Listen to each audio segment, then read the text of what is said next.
और अब आपको बताएं कि भारतीय अदाकारा राखी सावंत ने वजीर आजम नरेंद्र मोदी को पाकिस्तान जाने की धमकी दे दी। इंस्टाग्राम पर जारी वीडियो में राखी सावंत ने धमकी दी कि वजीर आजम मोदी ने अगर भारत में टिकटॉक से पाबंदी नहीं हटाई तो वो पाकिस्तान चली जाएंगी। उन्होंने पाकिस्तान जाकर शादी करने और हलवा पूरी खाने की ख्वाहिश का भी इजहार किया।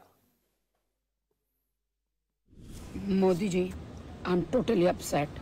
मोदी जी, फटाफट इंडिया में टिकटॉक स्टार्ट करो। पूरी दुनिया दुनिया कमा रही है टिकटॉक पर। आप फटाफट टिकटॉक इंडिया पे स्टार्ट करो, वरना मैं पाकिस्तान।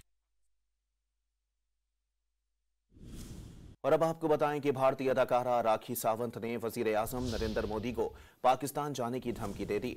इंस्टाग्राम पर जारी वीडियो में राखी सावंत ने धमकी दी कि वजीर आजम मोदी ने अगर भारत में टिकटॉक से पाबंदी नहीं हटाई तो वो पाकिस्तान चली जाएंगी। उन्होंने पाकिस्तान जाकर शादी करने और हलवा पूरी खाने की ख्वाहिश का भी इजहार किया। Modi ji, I am totally upset. Modi ji, फटाफट इंडिया में टिकटॉक स्टार्ट करो। पूरी दुनिया कमा रही है टिकटॉक पर। आप फटाफट टिकटॉक इंडिया पे स्टार्ट करो, वरना मैं पाकिस्तान